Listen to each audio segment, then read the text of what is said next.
नमस्कार दोस्तों, स्वागत है एक बार फिर से आपका अपने YouTube चैनल इसी रूप में। मैं प्रकाश केसरवानी आप लोग को पढ़ा रहा हूँ मॉडर्न हिस्ट्री। देखिए, आज की क्लास में हम लोग देखने वाले हैं तीन सेपरेट टॉपिक। तीनों टॉपिक अलग अलग है। एक है Wavell plan and Shimla conference. Wavell नए वायसराय बनकर आए थे भारत में। उन्होंने अपना प्लान प्रस्ताव किया। जैसा कि भारत में विद्रोह हो रहा था, बहुत ही भारी तरीके से हो रहा था और अंग्रेज बिल्कुल डरे हुए थे, अब तो भागना ही है। तो एक तरह से ये तय हो गया था कि अंग्रेज कैसे छोड़कर जाएंगे भारत। तो इस तरह से कुछ प्लान आ रहे थे। तो उसमें एक वावेल प्लान आया और ये इंडियन नेशनल कांग्रेस ने एक्सेप्ट किया। तो इसका एक्सटेंशन था शिमला कॉन्फ्रेंस। लेकिन मुस्लिम लीग ने इसको रिजेक्ट कर दिया क्योंकि उनकी तो एक ही डिमांड बन चुकी थी उस समय तक, पाकिस्तान। ठीक है, तो इसके बारे में पूरा डिटेल में जानेंगे। सेकेंड चीज आज देखने वाले हम जनरल इलेक्शन। इसमें ब्रिटिश की पूरी पॉलिटिक्स चेंज हो जाती है और इस वजह से भी कह सकते हैं कि भारत में जो आजादी मिलती है तुरंत 1945 चल रहा है, 2 साल बाद आजादी मिलता है, इसका भी इंपैक्ट था। देखिए, इस समय एक एक घटना का इंपैक्ट है। इसी वजह से हम सेपरेट क्लास हर घटना के लिए बना रहे हैं। हर एक एक घटना के लिए हम सेपरेट क्लास लाए। छोटी छोटी क्लास ही थी, 10 से 15 मिनट की क्लास थी, जिससे कि क्योंकि एक एक घटना की इंपॉर्टेंस है हमारी आजादी में। ठीक है, तो जनरल इलेक्शन का क्या इंपॉर्टेंस था बताएंगे। वहां की पॉलिटिक्स पूरी चेंज हो जाती है, दूसरी सरकार बन जाती है। RIN म्यूटिनी, ये क्या है इसके बारे में भी देखेंगे। इसमें एक क्या था, शिप था, उसको कुछ भारतीयों ने कब्जा कर लिया था, अंग्रेजों को कैप्चर कर लिया था, उनके शिप को अंग्रेजों के, और आजादी के नारे लगा रहे थे। तो ये सब कुछ घटनाएं हुई थी। तीनों अलग अलग घटना है, बट तीनों छोटी छोटी घटनाएं, इस वजह से तीनों को हम एक ही क्लास में डिस्कस करेंगे। यहां से आपके एग्जाम में क्वेश्चन काफी ज्यादा पूछे जाते हैं। ठीक है, तो आइए शुरू करते हैं एक एक करके। सबसे पहले Wavell plan and Shimla conference. ये होता है करीब करीब जून जुलाई 1945 में, जून जुलाई महीने 1945 में। लॉर्ड वावेल नए वायसराय बनते हैं भारत में और प्रपोज करते हैं एक नया प्लान। पहला, वायसराय एग्जीक्यूटिव काउंसिल के सारे मेंबर्स इंडियन होंगे। लास्ट क्लास में हम आपको जब बता रहे थे मॉडिफाइड अगस्ता ऑफर हमने आपको बताया था, क्रिप्स मिशन बताया था, उसमें हमने आपको बताया था 8/12 जो वायसराय की काउंसिल होती है उसमें 12 में से 8 मेंबर इंडियन को अलाउ कर दिया गया था। लेकिन जब वावेल आते हैं, इन्होंने बोला कि पूरे के पूरे 12 मेंबर किसके रहेंगे, इंडियन रहेंगे, एक्सेप्ट जो खुद वायसराय होगा, यानी कि ये खुद और कमांडर इन चीफ, 2 लोग होंगे जो अंग्रेज होंगे, बाकी सारे के सारे इंडियंस होंगे। सेकेंड, इक्वल रिप्रेजेंटेशन मिलेगा हिंदू एंड मुस्लिम्स को, दोनों लोग रहेंगे, जिससे कि मुस्लिम लीग भी ज्यादा दिक्कत ना करे। ठीक है, यहां तक सही था। थर्ड, वीटो पावर मिलेगी वायसराय के पास रहेगी, लेकिन ये जबरदस्ती यूज नहीं करेंगे। जैसे आज चाइना नहीं यूज करता है, जबरदस्ती वीटो पावर लगा देता है, कुछ नहीं, मतलब उसको इंडिया के खिलाफ वीटो पावर लगानी होती है, ऐसा नहीं होगा। वीटो पावर वायसराय जब भी यूज करेगा उसका एक प्रॉपर रीजन होगा, तभी वो यूज करेगा, अन्यथा नहीं यूज करेगा। बिल्कुल सही था, ये भी यहां तक सही था। चौथा प्रपोजल होता है ब्रिटिश हाई कमिश्नर एक रखा जाएगा for the British commercial interest, मतलब कि जो भी बिजनेस रिलेटेड डील होगी उसके लिए एक ब्रिटिश हाई कमिश्नर होगा।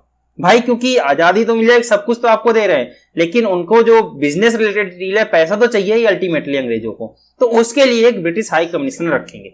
यहां तक देखा जाए तो किसी को कोई प्रॉब्लम नहीं थी। इस वजह से वावेल प्लान को एक नेक्स्ट मीटिंग के लिए शिफ्ट कर दिया जाता है शिमला में, उसको बोला जाता है शिमला कॉन्फ्रेंस। तो आइए देखते हैं शिमला कॉन्फ्रेंस। 29 जून 1945 को शिमला में एक मीटिंग होती है जिसको शिमला कॉन्फ्रेंस नाम से जाना जाता है। जो भी पिछला प्रपोजल था उसमें एक्सेप्टेंस हो रही होती है, वोटिंग हो रही होती है, और इंडियन नेशनल कांग्रेस वाले सारे लोग मान जाते हैं, बोलते हैं ठीक है, हमें एक्सेप्ट है आपका प्लान ठीक है, कुछ समझ में आ रहा है, क्योंकि उसमें सारे भारतीय होने वाले थे, लगभग बात ये थी। ठीक, लेकिन मुस्लिम लीग ने मना कर दिया। इनकी क्योंकि मनी मन एक ही चीज चल रहा था, इनको चाहिए पाकिस्तान। क्या कहकर मना किया, देखिए, इन्होंने डिमांड किया, जो भी आपने बोला ना, हिंदू और मुस्लिम दोनों लोग को बोला है रिप्रेजेंटेशन सेम होगा, तो जो मुस्लिम का रिप्रेजेंटेशन होगा उसको जो सिलेक्ट करेंगे वो उसकी पावर सिर्फ और सिर्फ रहनी चाहिए मुस्लिम लीग के पास, ऐसा जिन्ना ने बोला। सिर्फ और सिर्फ मुस्लिम के पास अथॉरिटी होनी चाहिए, कांग्रेस का हक नहीं है मुस्लिम को सिलेक्ट करने का, ऐसा जिन्ना ने बोला।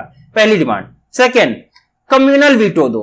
कम्युनल वीटो का मतलब अगर मुस्लिम के हित की कोई भी बात आएगी तो उसमें वो वीटो कर देंगे जिन्ना साहब, अगर कोई भी उनके हित की बात आएगी। ये 2 डिमांड रख दी अलग से। तो यहां से हो जाता है वावेल प्लान फेल। पूरी शिमला कॉन्फ्रेंस एक तरह से हो जाती है फेल, क्योंकि जिन्ना साहब ने मना कर दिया, मुस्लिम लीग ने मना कर दिया।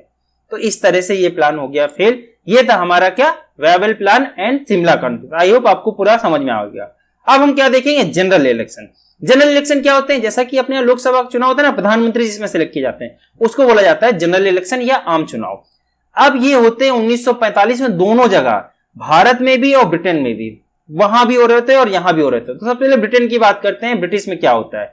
ब्रिटिश में लोकसभा चुनाव होते हैं, आम इलेक्शन या जनरल इलेक्शन 1945 में। दो पार्टियां थी, एक लेबर पार्टी, एक कंजर्वेटिव पार्टी।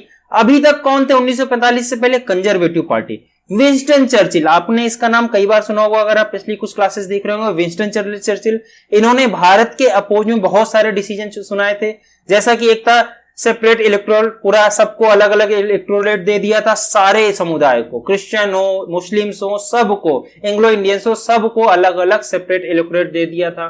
बिल्कुल गलत था, इंडिया के खिलाफ था।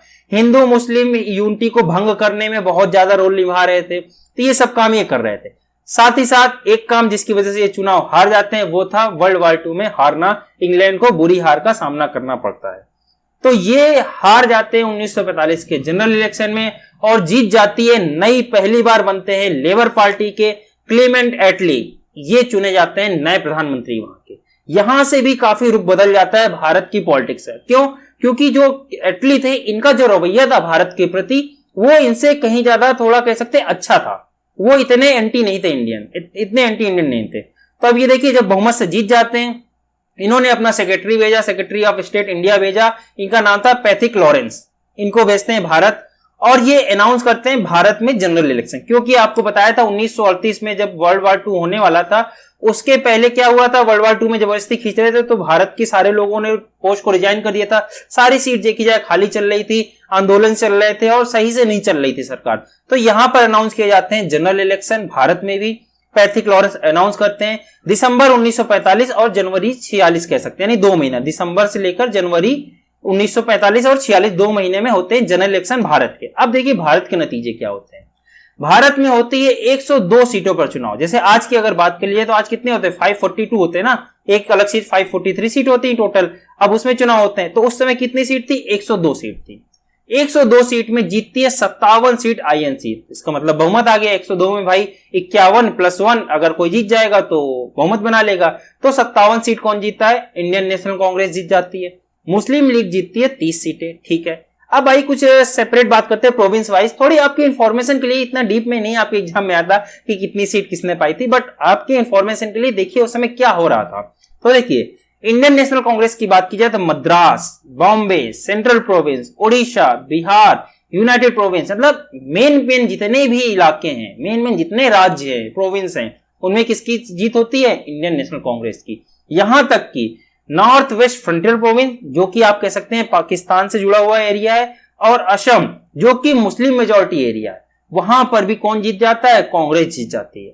मुस्लिम लीग की भी बात की जाए तो कहां जीतती है, बंगाल का चुनाव जीतती, क्योंकि वहां पर कुछ ज्यादा ही मुस्लिम थे, जो बांग्लादेश वाला एरिया है वहां की बात कर रहे हैं। और सिंध जो कि प्योर मुसलमान एरिया है, वहां पर कौन जीतता है, मुस्लिम लीग जीतती है। पंजाब की बात की जाए, पंजाब में हिंदू और मुस्लिम दोनों रहते थे, वहां पर भी इंडियन नेशनल कांग्रेस अलकली दल के साथ मिलकर अपनी सीट बना लेती है, अपने वहां पर जीत जाती है और पावर वहां पर बना जाती है खिज्र हैत के साथ। तो इस तरह देखा जाए तो इंडियन नेशनल कांग्रेस की बहुमत के साथ जीत हो जाती है इंडियन के जनरल इलेक्शन में।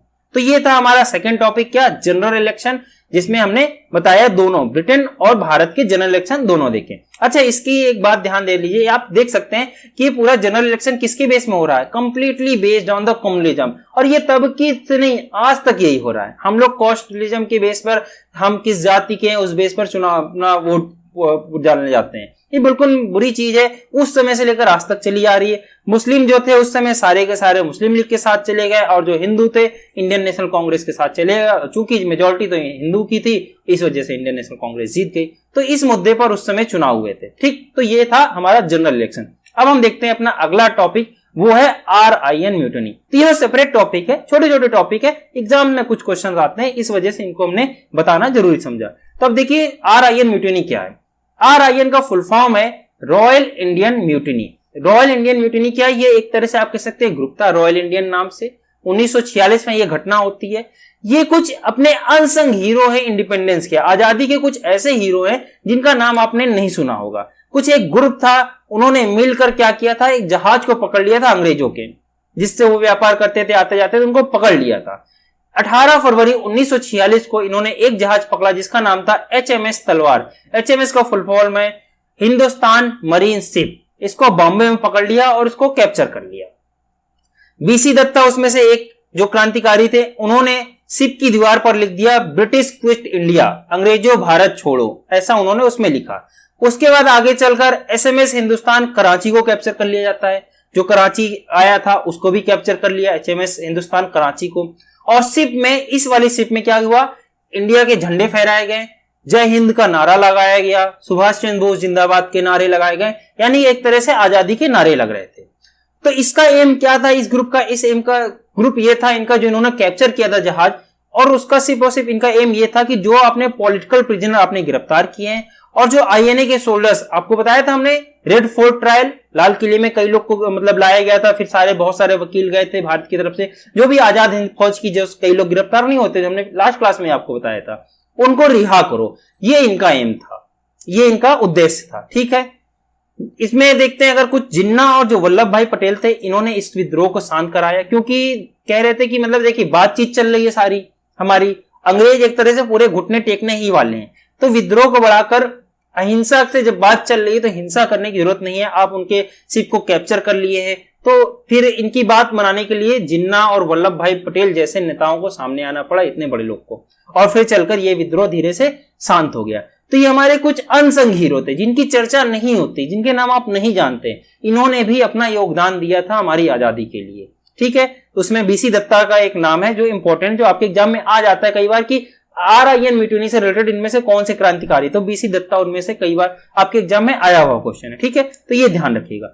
तो देखिए ये था हमारा आज का क्लास, जिसमें हमने 3 सेपरेट टॉपिक को डिस्कस किया जो कि इंपॉर्टेंट थे, हमारी आजादी के पॉइंट ऑफ व्यू से इंटरेस्टिंग थे और आपके एग्जाम पॉइंट ऑफ व्यू से इंपॉर्टेंट। आई होप आपको तीनों टॉपिक अलग अलग समझ में आए होंगे। क्लास समझ में आई हो तो वीडियो को लाइक कर दीजिएगा, कमेंट में बताइएगा कैसी लग रही है आपको क्लासेस। मॉडर्न हिस्ट्री पूरी समाप्त होने वाली है, 1 से 2 क्लास और बची है और हम पूरा आजादी की तरफ मूव करने वाले। ठीक है, तो इसी के साथ हम आज की क्लास समाप्त करते हैं। Thank you very much. हंसते रहें, मुस्कुराते रहें एंड कीप लर्निंग।